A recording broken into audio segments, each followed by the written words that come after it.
This is ECG shows us that core RS complex is regular and ventricular rate is around 50, and each quartz complex is not preceded by P wave, and P wave is positive at 2, 3, and AVF B2, B6. That means illustration, it is underlying sinus rhythm, and but PR interval is a different variables. So that means illustration, that means it is AV dissociation. AV dissociation, and atrial rate is faster than ventricular rate, and that would also illustrated complete heart block, and also V1 shows us RBB pattern, and also P wave is positive on V1.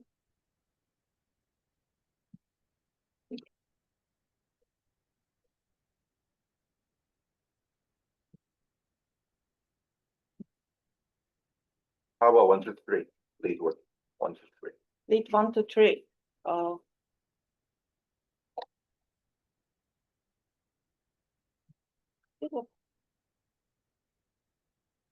Lead 1, 2, 3 is the PR interval is very short. PR, the same PR interval, but others comparing with the others PR interval is variable, different.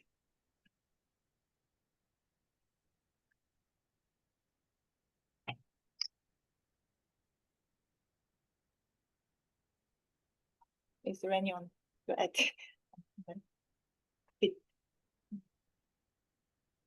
Okay. Think about that.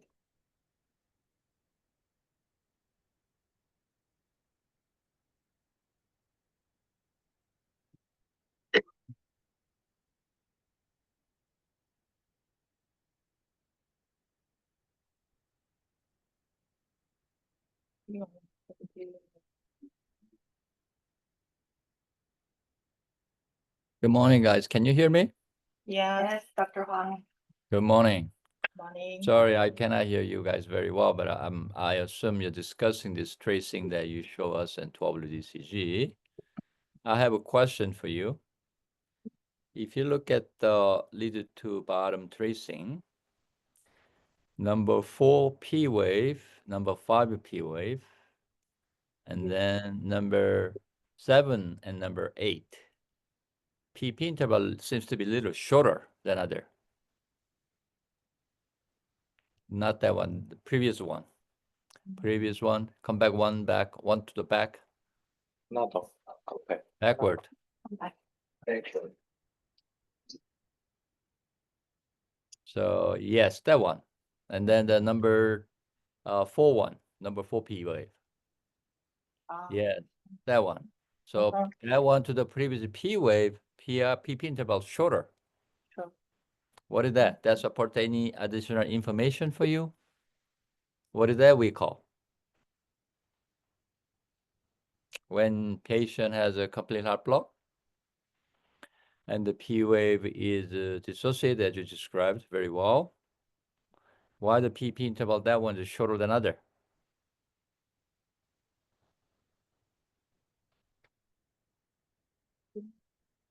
This is what we know ventricular phasic P wave.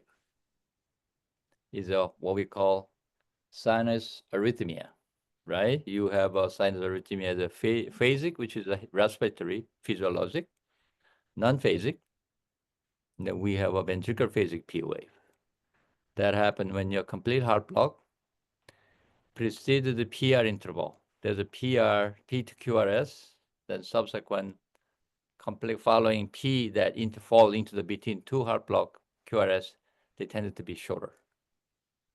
So this would be additional support information for you. Think this is AV dissociation with the intermittent ventricular phasic P wave. It's a heart block. Now you described to us that patient had a right bundle branch block, Yeah. right? So where is this QRS complex coming from? This is AV nodal escape rhythm, or this is something else. So we have to speculate that. Why is that important? We'll discuss that in a minute, but what do you think?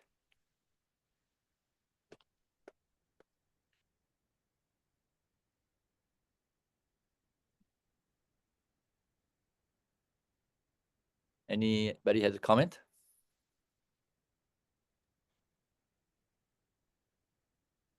I would like to point out the terminology. Can you hear me? Yes, we can hear you, Dr. Bob. Good morning. Yeah. Good morning, everybody. Because this ECG shows a complete heart block and AB dissociation, so I'm not sure. Even though the V1 shows a RBBB pattern, but it is not appropriate to say right bundle branch block. Right bundle branch block means the rhythm coming from the sinus conduct to AV node is blocked at the right bundle, but actually AV node is already blocked in this ECG.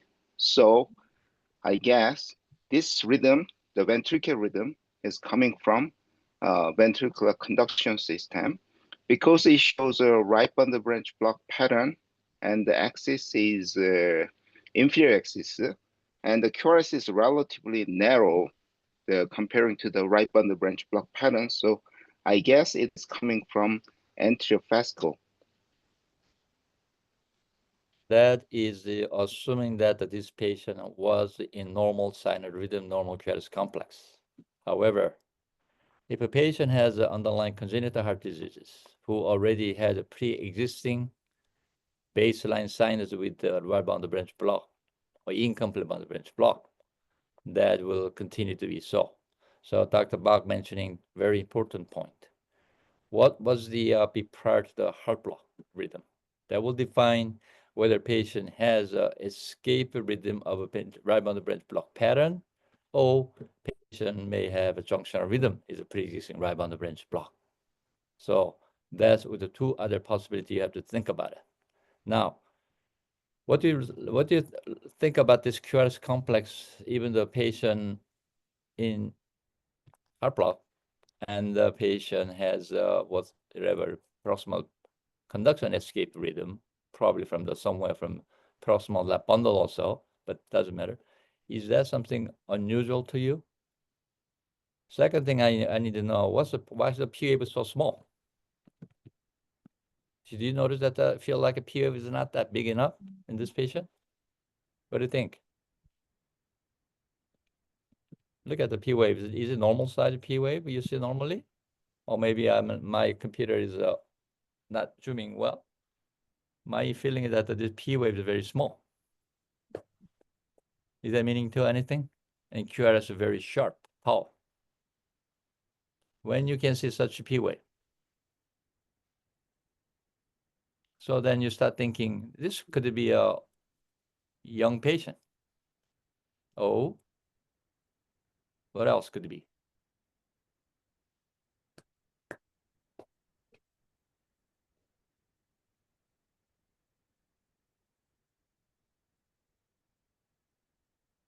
Is it normal to have a V1, V2, V3 T wave inversion? Assuming that this is upper conduction system rhythm. Look at the T wave, QRS T wave. And then there's another notching at the end of a right bundle. So this EKG is that small notching. If you go to V1, V2, very end of QRS. Get point V1, point up V2, V1. Yes, go to the T wave just before T wave. Now, V1, Victor 1, upper, yes, come down, follow that tracing. Yeah, that guy. Is that normal? You see that? And then V2, you have that too. V3, you have that. And V4. So you got 4 precordially that has a terminal unusual noises appearing signal. So let's try to put all that together now.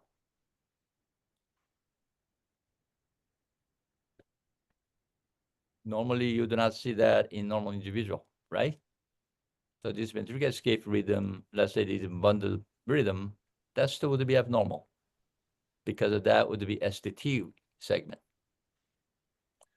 So there's some probably some delayed depolarization of a significant area of a left ventricle that we don't know. We cannot precisely tell you where exactly it is, but certainly there's a significant partial conduction block, plus even so more delay in the certain part of a ventricle, probably the maybe anterior wall of a LV. Any other comment? How about T wave? How they look T wave? Today, Because this patient's ECG is not a normally conducted QRS, Right. but the Mhm. actually ventricular escape rhythm, it is very cautious. I'm very cautious to determine the depolarization and repolarization pattern based on this ECG alone. However, as the Dr. Huang mentioned, there's apparent the fragmented QRS wave in V1, 2, and T wave inversion in V1 to 3. I'm not sure, but it is compatible to the ALVC pattern, or at least there is some depolarization and repolarization abnormality in right ventricle.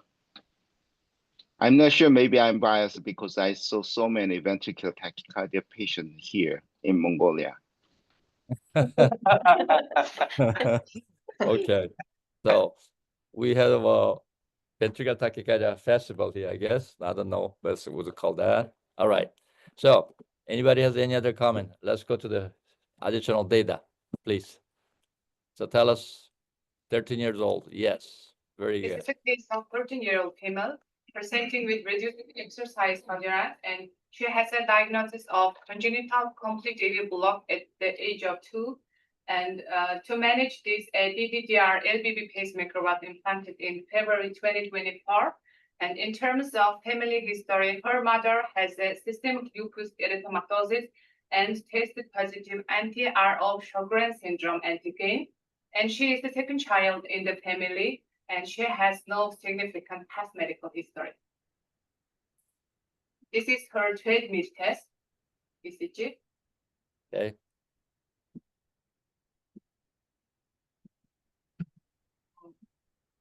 Now I will show you post pacemaker implantation echocardiography. Ejection fraction is 67% and mild MR and mild TR. Chest X-ray shows no cardiomegaly. And this is her post pacemaker implantation ECG. Okay. I got a question for you. How tall does this girl is? Do you know what's her height and weight?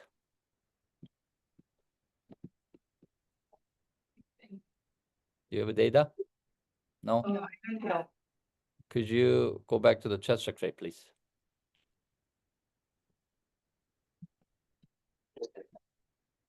Okay, so this is a 13-year-old child, right?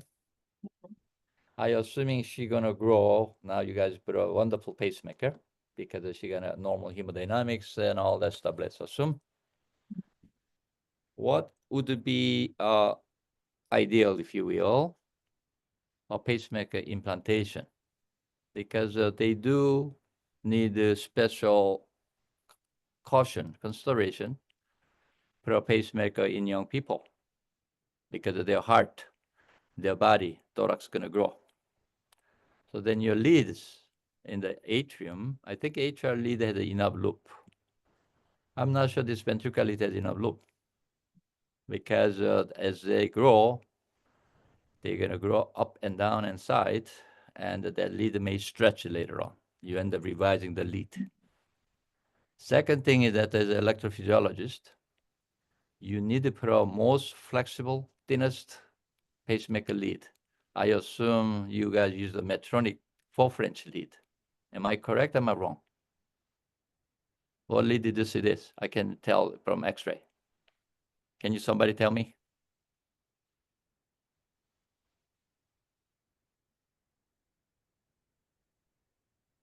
Can you hear me? Oh, no? Yeah. Okay. So what size lead this is, 4 French or 7 French? Okay, anyhow, for educational purpose, you should give a little more loop in that ventricular lead.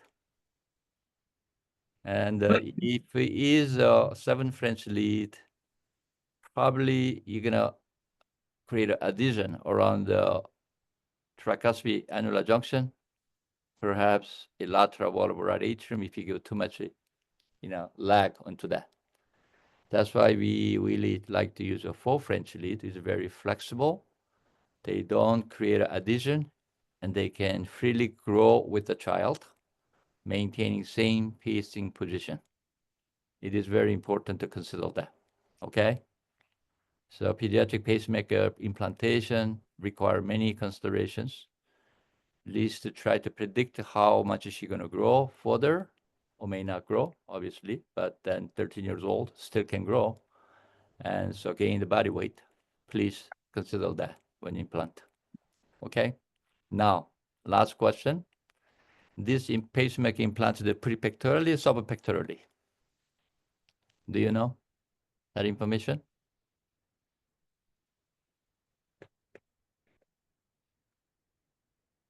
Okay. Standard technique is probably prepectoral space most people implant. There's a 2 consideration that I think addition because this is a young lady. One, static standpoint view. If a young girl has a bigger cut in the front part of the chest, she's gonna be a little bit sort of ashamed that so perhaps she doesn't want to wear swims, bikini, or things like that. So implantation should be subpectoral with a lateral incision, so nobody can see it. Second, subpectoral implantation does not protrude, so she would not have such a discomfort, especially very active young lady. So there's many different aspects of practicing pacemaker implantation in young people. So we, at some point, we should discuss with you fellows, so if you can do the right thing for the right patient. Because this patient have to live with this pacemaker the rest of life, you really want to be considerate for those aspects. It's very important, okay? Any other comment? So, I have a question for you. This patient may need many times of generator replacement in her entire life. So if we put in the spectral approach, what point we need to consider for the future of the pacemaker generator replacement? Okay. In our experience, left lateral incision along the just posterior to the anterior axillary line, and they are not much difficult than subpectoral. I mean, prepectoral or subpectoral anterior approach. I don't really do pectoral implantation from anterior incision, separating pectoralis majoris, minoris, and penetrate through the muscle there. Those techniques are probably you want to use for the elderly folks and already have some established chest cavity anatomy, because the wires tended to be much more foam anchored. Now, subpectoral migration is very rare. Second is that they're a little bit more free pacemaker generator itself. Incision standpoint view for replacement, not much difficult.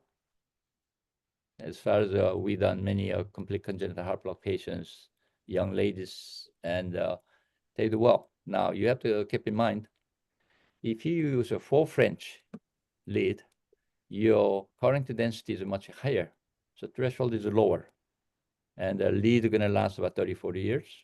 Pacemaker generally lasts about good 25, 30% more longer. Therefore, you will be able to save maybe number 1 or 2 generator replacement in her lifetime. Okay. You just have to. Do you recommend call the? Sorry, I'm sorry, sir. Generator implant or generator replacement?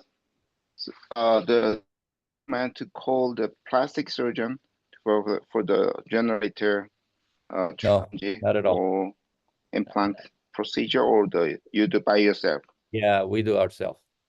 Okay, so it is not a big surgery. Okay, now people think that if you grab yourself pectoral majoris muscle right underneath that big deep space, that's the space you implant.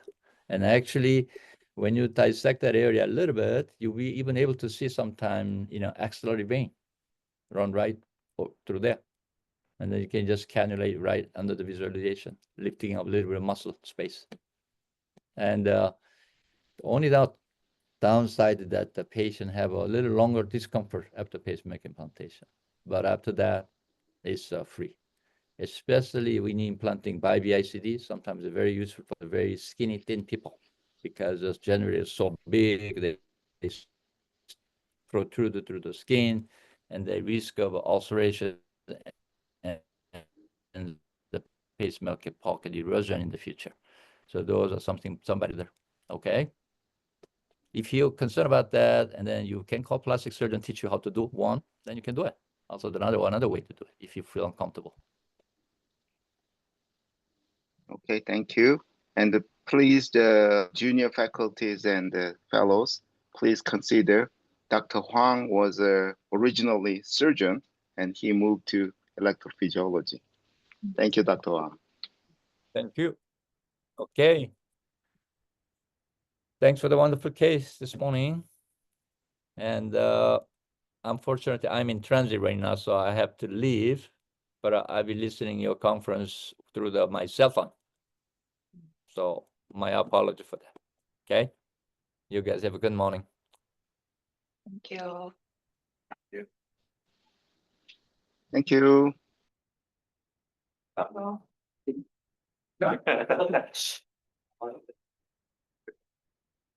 ECG belongs to hello. her brother, ECG, and also he has underwent evaluation in April 2025, and also a DDDR LBB pacing is planned May 30. Her brother's ECG.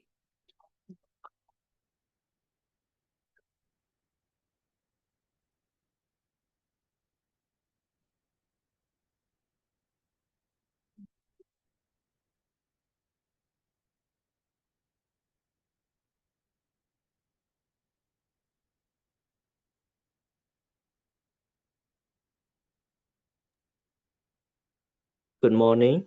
May I ask you one question?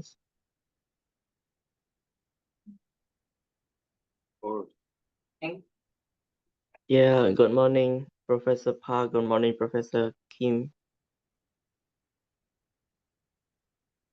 Can you hear me? Yes, we can. Okay, thank you so much. May I ask you one question, please? I have many patients like this also that confirm to have a congenital heart block, but completely asymptomatic even on treadmill. So those types of patients, how would you recommend me? Implantations or just observe until the patient develop any symptom or dilated left ventricle to implant the patient or directly implant the pacemaker?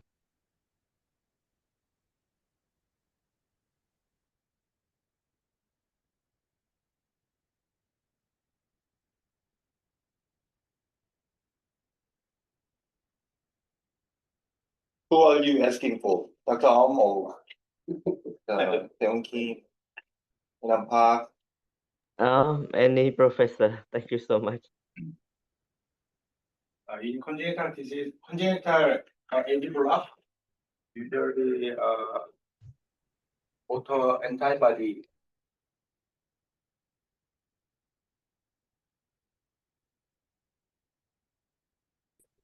channel. Usually congenital AD block is to suppress T-cell block.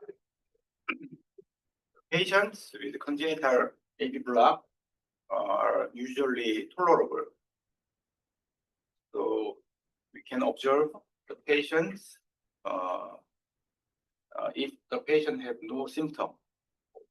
However, while he growing and usually teenager, usually the symptoms develop. can implant a pacemaker when the patients complain of dyspnea or exercise intolerance, usually teenager. Or wide QRS escape rhythm. Okay, thank you. But most of my patient is adult patient, so And not you need to test autoantibody for patients with congenital AV block and even her mother.